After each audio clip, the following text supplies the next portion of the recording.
गोलू कबूतर और कालू कौवे में गहरी दोस्ती थी। दोनों हमेशा एक साथ रहते। उनके पास एक आम का पेड़ था जो उन्होंने चील से 1 साल पहले खरीदा था, और एक अंगूर की बेल जो अभी उन्होंने पिछले महीने ही एक बोरी चावल के बदले बुलबुल से ली थी। उनका एक घंटी वाला साइकिल भी था जिस पर वो दोनों दोस्त जंगल घूमा करते थे। दोनों दोस्त अपनी साइकिल पर बैठकर जंगल में लकड़ियां लेने जा रहे थे। यार कालू, थोड़ा तेज चलाओ। कैसे बीमारों की तरह साइकिल चला रहे हो? गोलू, क्या जल्दी है? हम अभी थोड़ी ही देर में घने जंगल में पहुंच जाएंगे। जब वो दोनों दोस्त घने जंगल में पहुंचते हैं तो उन्हें वहां एक चिड़िया मिलती है। कौवे और कबूतर, तुम दोनों की दोस्ती तो अमर है।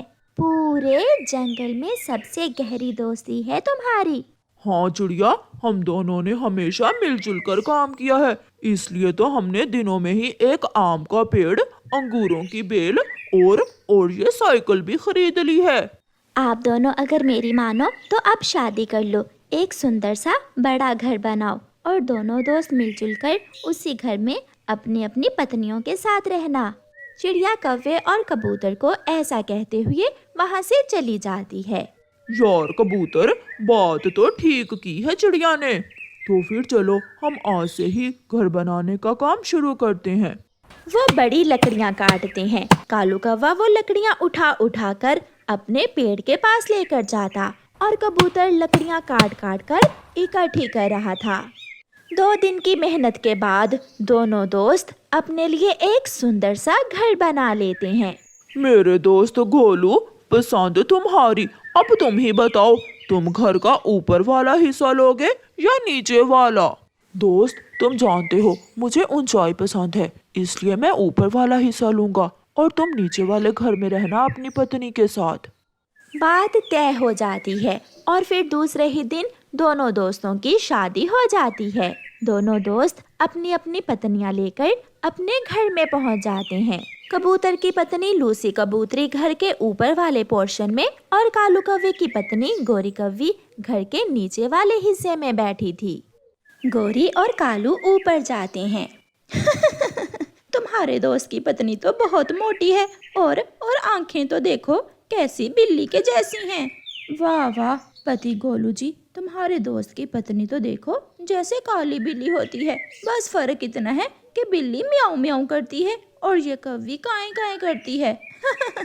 गोरी, जैसे हम दोनों दोस्त हैं, ऐसे ही तुम दोनों को सहेलियां बनकर रहना होगा इस घर में। हमारी दोस्ती के चर्चे पूरे जंगल में हैं। सब गर्व करते हैं हमारी दोस्ती पर। और लूसी, हम दोनों ने मेहनत से ये घर बनाया है। ये घर हम दोनों का है। और तुम बता रहे थे पति जी कि कोई आम का पेड़ भी है, क्या उस पर आम पके हुए हैं? चल कालू, मुझे बहुत नींद आ रही है। गोरी कालू को लेकर चली जाती है। पति जी, ये जरूरी नहीं है कि तुम दोनों दोस्त थे और इसलिए मैं भी उस बिल्ली जैसी आंखों वाली कबूतरी से दोस्ती कर लूं। देखा नहीं कैसे मुझे काली काली कहकर छेड़ रही थी। शुरुआत तो तुमने जाते ही कर दी थी। दूसरे दिन कौवा और कबूतर अभी तक सोए हुए थे कि उनकी पत्नियां आम के पेड़ पर पहुंच जाती हैं।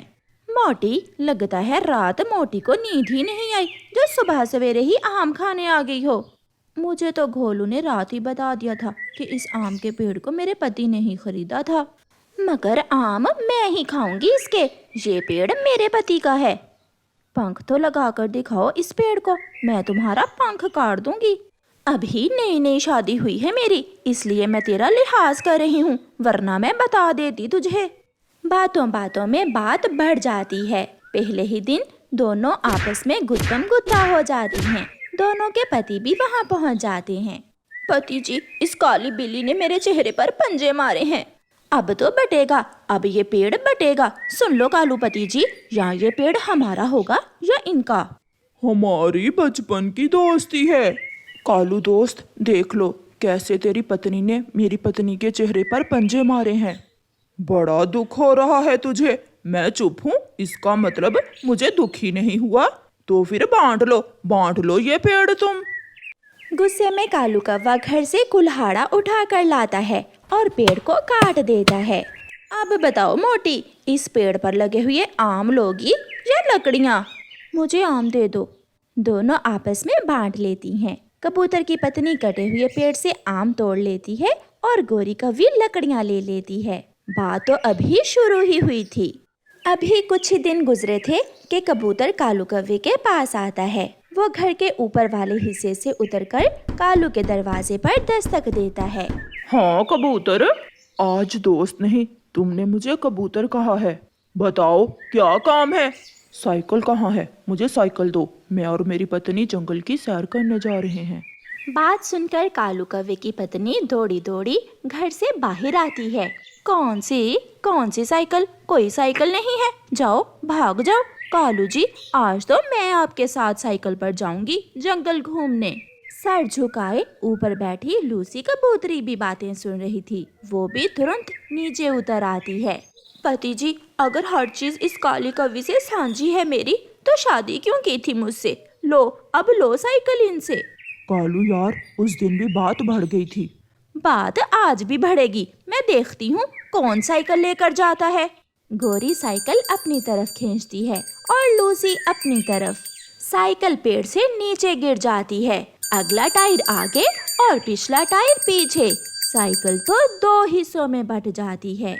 लो, बट गई साइकिल भी। उठा लो, दोनों अपना अपना हिस्सा उठा लो। मैं तो पीछे वाला हिस्सा ही लूंगी। पेड़ भी गया और साइकिल भी। अब बारी आती है अंगूरों की बेल की। उस पर अभी अंगूर लगे तो हुए थे, मगर अंगूर अभी कच्चे थे। एक दिन गोरी कौवी बैठी कच्चे अंगूर खा रही थी कि वहाँ कबूतर की पत्नी आ जाती है।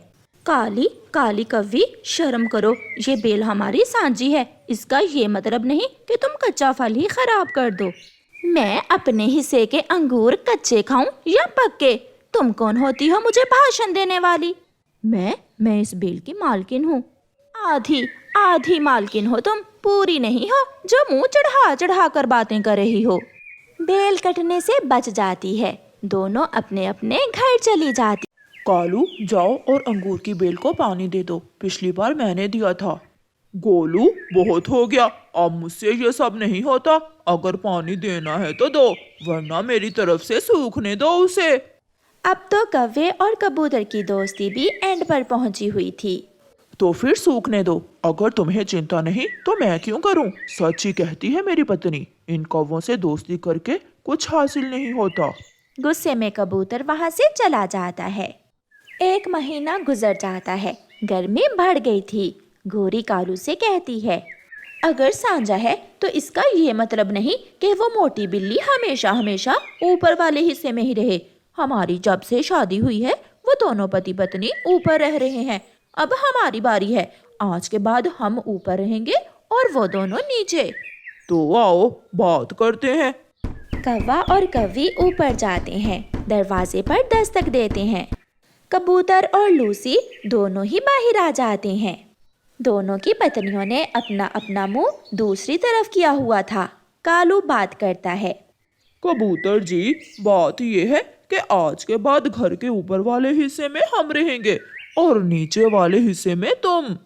लो जी पति जी, आज नई पट्टी पढ़ा कर ले आई है काली कलोटी। हमारे पति बात कर रहे हैं और तुम क्यों टैं टैं करना शुरू हो गई हो? मैं काली हूँ तो क्या हुआ, जचता भी है मुझ पर काला रंग। तुमने अपनी शक्ल देखी है? जैसे कोई चुड़ैल हो। कालू, सुबह हो लेने दो, मैंने सोच लिया है मुझे क्या करना है। अब मेरी और तुम्हारी दोस्ती और आगे चलने वाली नहीं है।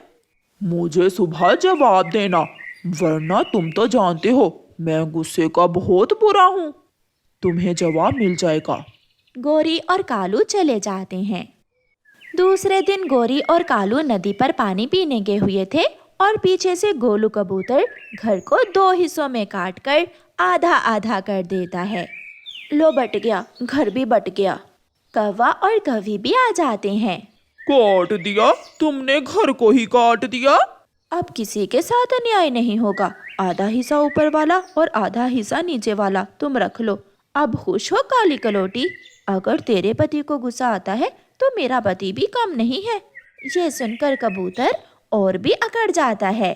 तो फिर चलो, अब रह गई वो अंगूरों की बेल, आज उसका भी बंटवारा हो ही जाए।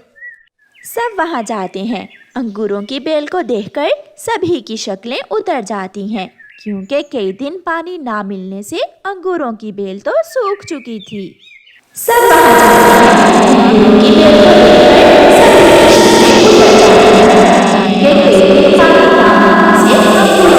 देखकर सब कुछ गंवा दिया। आम का पेड़, अंगूरों की बेल, साइकिल और घर भी, मगर सबसे कीमती चीज कि अब कबूतर और कौवा दोस्त भी नहीं रहे थे। प्यारे दोस्तों, इस कहानी को लाइक, अपने दोस्तों के साथ शेयर और चैनल को सब्सक्राइब करना बिल्कुल मत भूलना। आपका धन्यवाद। दूर किसी जंगल में रहता था एक कालू कौवा। उसकी पत्नी का नाम था गौरी और उनका एक बेटा भी था जिसका नाम जग्गू कौवा था। कौवों की अपनी जिंदगी तो चोरियां करते गुजर गई थी और अब वो दोनों पति पत्नी अपने बेटे को चोरियां करने की ट्रेनिंग दे रहे थे। शाबाश बेटा, आज तुम पहले दिन अकेले कोई चोरी करने जा रहे हो। कुछ जरूरी बातें अपने पापा से सीख लो। सबसे पहले जहाँ से माल चोरी करना हो वहाँ से थोड़ी दूर बैठकर इधर उधर अच्छे से देख लेना। पापा मुझे जाने दें, मैं आपसे बड़ा चोर बनूंगा, मुझे सब पता है। सुनो तो बेटा, और जब चोरी कर लो तो पीछे देखे बिना भागना है। और मम्मा, अगर कोई देख ले तो फिर? इसीलिए तो पीछे मुड़कर नहीं देखना। फिर कौवे और कौवी का बेटा पहले दिन चोरी करने जाता है। वो जंगल में उड़ान लेता है और उसकी नजर तोते के घोंसले में जाती है, जहाँ उसे मीठा और पका हुआ अमरूद दिखाई देता है। वो घोंसले से थोड़ा दूर बैठ जाता है और इधर उधर देखता है। लगता है यहाँ कोई भी नहीं है, मौका अच्छा है। और फिर वो सीधा तोते के घोंसले में जाता है। जग्गू कौवा तोते का अमरूद उठाकर भागने ही वाला था कि वहाँ तोता भी आ जाता है।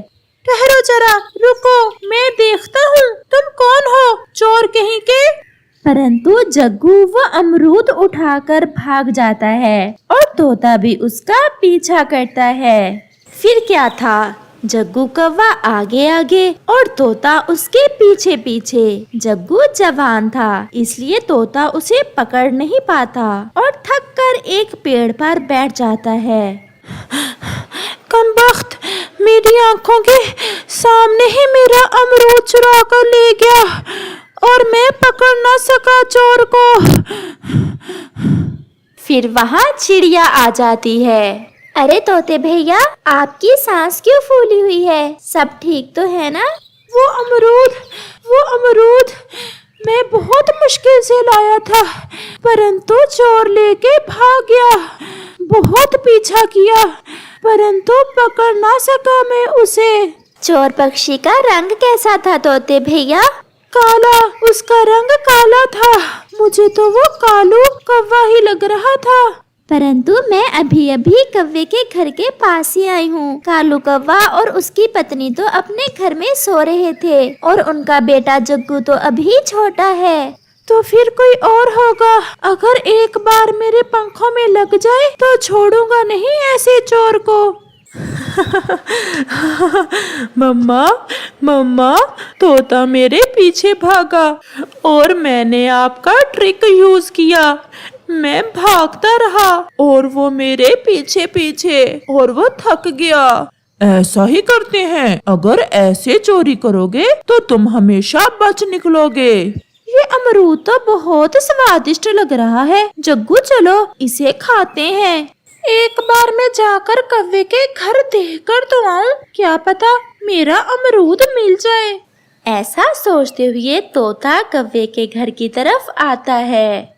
क्या बात है बड़ी नाक वाले तोते, कैसे आए हो? आज मेरे घर में चोरी हो गई, एक चोर मेरा अमरूद चुरा ले गया है। तो फिर हम क्या करें?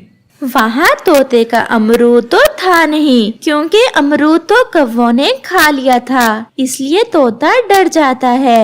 मैं तो आपको बताने आया था कि आप भी अपने घोंसले का ध्यान रखना। कोई काले रंग का चोर फिर रहा है जंगल में। भागो यहाँ से, बड़ा आया काला रंग बताने वाला, हरे रंग का नहीं हो सकता वो चोर।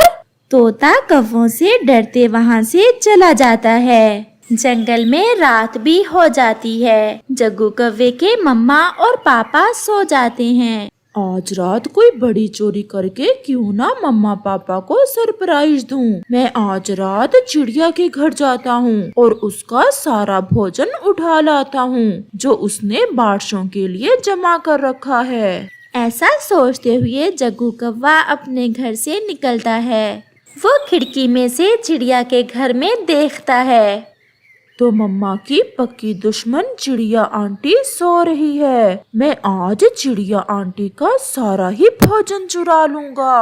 फिर जग्गू चिड़िया के घर में जाता है। वो चिड़िया का सारा ही भोजन उठाकर एक साथ रखता है और उसे बांधकर वहाँ से भाग जाता है। सुबह हो जाती है और चिड़िया की जब आंख खुलती है तो अपने घर में भोजन ना देख वो रोने लग जाती है।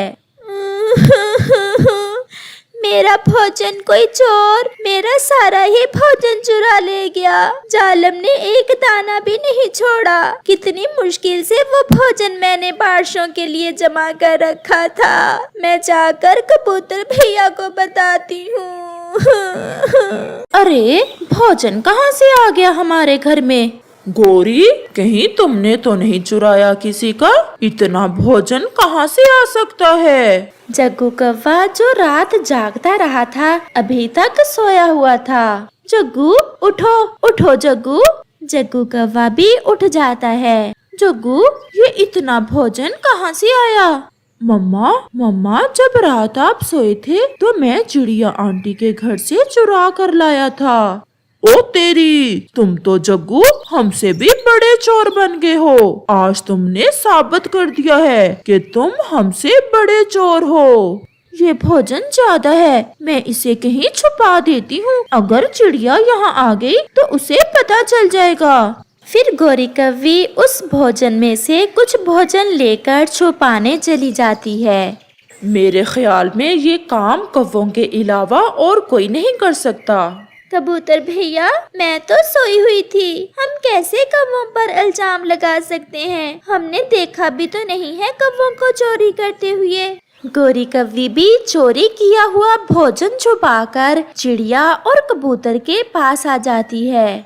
चिड़िया, क्या हुआ? क्यों ऐसे रो रही हो? चिड़िया रोए ना तो और क्या करे। कोई चोर आज रात चिड़िया का सारा भोजन चुरा ले गया है। मेरी किसी से क्या दुश्मनी? फिर उस चोर ने मेरा घर ही क्यों चुना? मैं तो अपनी माँ के पास गई हुई थी। होगा कोई चोर, मुझे क्या पता। ऐसा कहते हुए गोरी कौवी वहाँ से चली जाती है। पेट देखा था इसका, खा खा कर कैसे फूला हुआ था। मुझे तो इसी पर शक है, या फिर इसका पति कालू कौवा। इनके अलावा हमारे जंगल में कौन चोरी कर सकता है? ऐसे ही कुछ दिन गुजर जाते हैं और फिर एक दिन जंगल में चील के बेटे की शादी थी। सभी पक्षी शादी में चील की दावत खाने आए हुए थे। कालू जी, देखें तो चील के पास कितने सुंदर सुंदर कंगन हैं और एक तुम हो कि कभी मुझे कोई ऐसा गहना नहीं लेकर दिया। ये कंगन बहुत कीमती हैं। इतने पैसे मेरे पास नहीं कि मैं तुम्हें ऐसे कंगन लेकर दे सकूं। जग्गू बेटा अपने मम्मा पापा की बातें सुन रहा था। क्योंकि उसने नई नई चोरियां शुरू की थी, इसलिए उसे तो ऐसे काम करने में बहुत मजा आ रहा था। और फिर जब शाम को कौवा और कौवी अपने घर जाते हैं तो जग्गू अपनी मम्मा से कहता है, मम्मा आज रात मुझे अपने दोस्त से मिलने जाना है। दोस्त से मिलने जाना है या कोई नई चोरी करने? मेरा बेटा तो अब बड़ा चोर बन गया है। नहीं मम्मा, मुझे अपने दोस्त से मिलने जाना है। परंतु रात को घर से बाहर जाना मुझे कुछ ठीक नहीं लग रहा। पापा, आप भी तो कई बार घर से बाहर रहते हैं रात को। ऐसा कहते हुए जग्गू कौवा वहाँ से चला जाता है। कुछ चलने फिरने दो मेरे बेटे को, मौज कर ले, यही तो दिन है आजादी के। जग्गू कौवा एक पेड़ पर बैठ जाता है और रात होने का इंतजार करने लगता है। और फिर जैसे ही रात होती है जग्गू कौवा वहाँ से उड़ता है और चील के घर की तरफ जाता है। आज तो बड़ी चोरी होगी। आज मैं भोजन के अलावा कुछ और भी चुराऊंगा, और वो है चील के कंगन, और मैं अपनी मम्मा को आज खुश कर दूंगा। फिर जग्गू कौवा चील के घोंसले से वो कंगन उठा लेता है, और जैसे ही वो भागने लगता है चील की आंख खुल जाती है। वो उसे पकड़ लेती है। चोर कहीं के, मैं देती हूँ तुम्हें अपने कंगन। सुबह हो जाती है और चील पुलिस को बुला लेती है और जग्गू को पुलिस के हवाले कर देती है। इसे ऐसी सजा देना कि फिर कभी ये चोरी ना कर सके, कौवा कहीं का।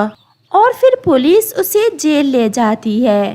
कौवे और कौवी तक भी खबर पहुंच जाती है। गोरी बहन, सुना है जग्गू किसी बड़ी चोरी में पकड़ा गया है। मेरा छोटा सा बेटा कैसे जेल में रहेगा? मैं मर जाऊंगी अपने बेटे के बिना।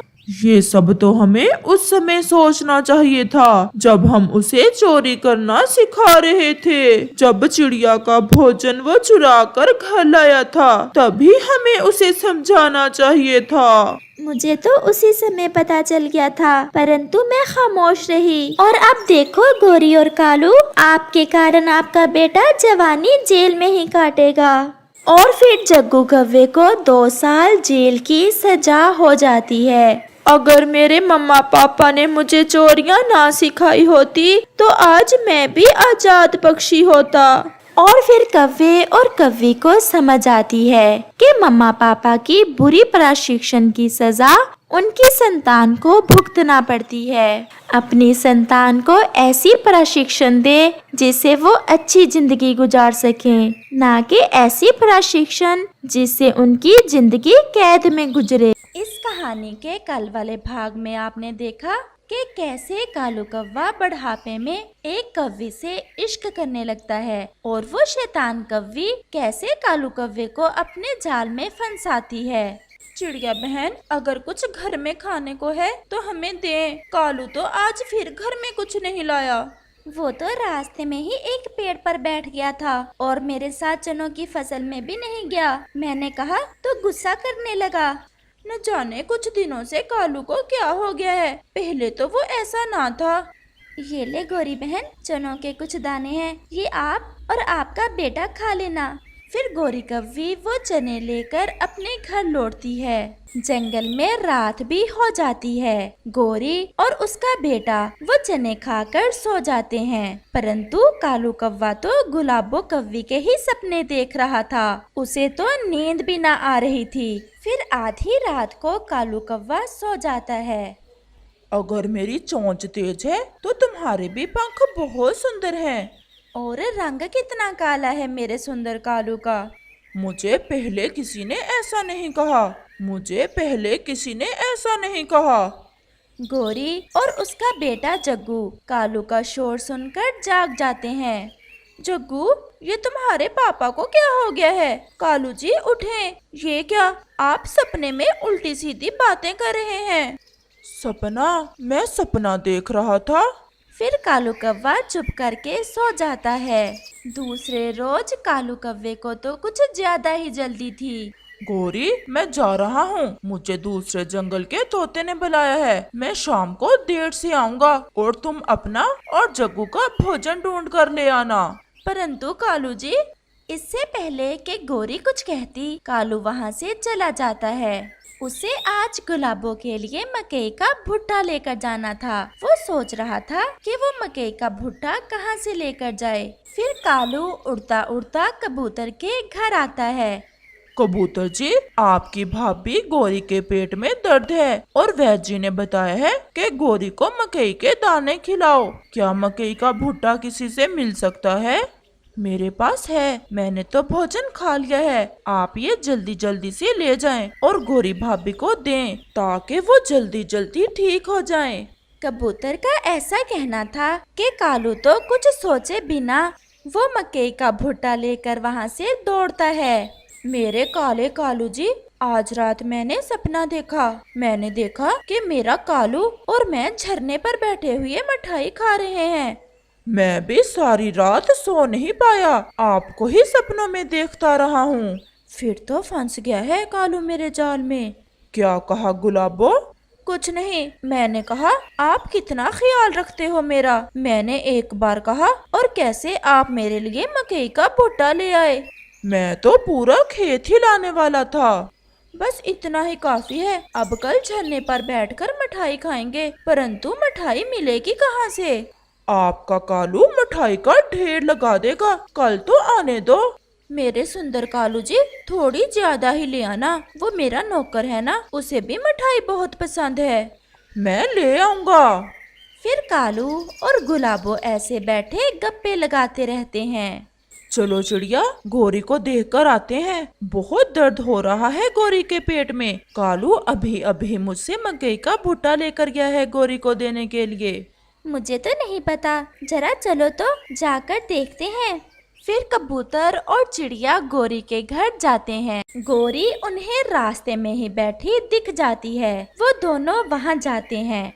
अब कैसी हो गोरी बहन? पेट का दर्द कुछ कम हुआ मकई खाने से?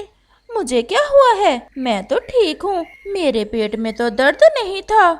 ये सुनकर कबूतर और चिड़िया तो हैरान हो जाते हैं। फिर कालू ने झूठ क्यों बोला? क्या कह रहा था कालू? वो तो सुबह से तोते से मिलने दूसरे जंगल गया हुआ है। वो कबूतर से मकई का भुट्टा लेकर आया था तुम्हारा नाम लेकर, और कह रहा था कि गोरी के पेट में शदीद दर्द है। ये सुनकर गोरी तो सोच में पड़ जाती है। घर तो वो भोजन लेकर आता नहीं, फिर ये भोजन लेकर जाता कहाँ है? कबूतर और चिड़िया, मुझे तो कोई चक्कर लग रहा है। अगर ऐसा कुछ है तो गोरी बहन, कल हम सारा दिन नजर रखेंगे कालू पर और देखेंगे कि कालू रोज तरह तरह के भोजन लेकर कहाँ जाता है। फिर वो सब वहाँ से चले जाते हैं। अब शाम होने वाली है, अब आप जाएं, कहीं आपकी पत्नी को शक न हो जाए। मैं नहीं डरता अपनी पत्नी से, मुझे तो बस आपसे डर लगता है कि कहीं मुझे छोड़ न देना। अभी तो शुरुआत है हमारे प्यार की, आगे आगे देखना कालू जी, मेरे गहरे काले कालू जी। कितना मजा आएगा जब हम मेरी माँ वाले जंगल जाएंगे, वहाँ जाकर दरिया पर ठंडे ठंडे पानी से नहाएंगे। फिर शादी कर ले हम। मुझसे अब तुमसे दूर नहीं रहा जाता, सारी रात नींद नहीं आती। इतनी भी क्या जल्दी है? मैं भगा दूं अपनी पहली पत्नी को, अगर आप कहें तो। ना ना, अभी ऐसा ना करना। अभी 2-4 दिन रुक जाओ, फिर मैं बताऊंगी तुम्हें जब उसे भगाना होगा। अच्छा, कल झरने पर बैठकर मिठाइयाँ खाएंगे और अपने प्यार को मीठा करेंगे। फिर तो मैं इतनी मिठाई ले आऊंगा, मेरी गुलाबों का जी भर जाएगा मिठाई से। ये तो कल ही देखेंगे। फिर कालू वहाँ से चला जाता है। गुलाबों का पति भी पीछे छुपा हुआ था, वो भी कालू को जाते देख आ जाता है। ज्यादा हंस हंस कर बातें ना किया करो उस बुढ़े कव्वे से। वो बुढ़ा कल मिठाइयाँ लाएगा, मेरे लिए और मेरे नौकर के लिए भी।